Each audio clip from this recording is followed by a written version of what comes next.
There plans. ఇప్పుడు నా జోగి రమేష, అమ్మటి రాంబాబు అని కదా, వాళ్ళ విధానమే వైలెన్స్లోకి వెళ్ళి భయపెట్టాలని ప్రయత్నం చేస్తున్నారు. జైల్లో పెడితే భయపడతాం అనుకుంటున్నారు, ఇళ్ల మీద దాడి జరిగితే భయపడతాం అనుకుంటున్నారు. భయపడ్డారు, నా పిల్లలు భయపడ్డారు, వాస్తవమే కాదని అంటలా. ఇంట్లోకి వచ్చి నా పిల్లలు నా మనవలు ఉన్నప్పుడు దాడి చేస్తే భయపడతారు ఎవరైనా. పోలీసులు ఏం చెప్పారు తెలుసా, మీకు ఆశ్చర్యపోతారు. సార్ మీరు పారిపోండి సార్, పారిపోండి సార్ అని చెప్పారు. రక్షించాల్సిన పోలీసులు ఆ గంగా వెంకటేశ్వర ఆయన తెలుగుదేశం ఆయన పారిపోండి సార్ అంటాడు.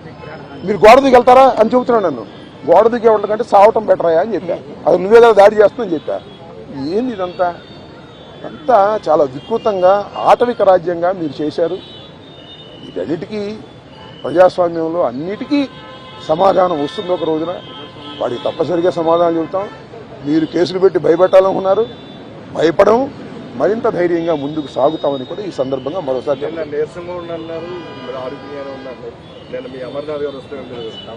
ఆయనకి అట్లా కనపడ్డానేమో. నేను నీరసంగా ఎప్పుడూ లేను, లోపల ఏది ఇబ్బంది పడలేదు. కాకపోతే బాత్రూమ్ దగ్గర జారి కొద్దిగా పడ్డాను. నా అంతా నేను ఎవరి తప్పు లేదు. ఆ బాత్రూమ్లు అన్నీ ఉంటాయి కదా, మనం అలా ఉన్నాయంటే జైల్లో ఎలా ఉంటాయి అలాగే ఉన్నాయి. దాని గురించి పెద్ద ఏమైనా షవర్ ఉందా? లేదు కదా. So I don't care all these things.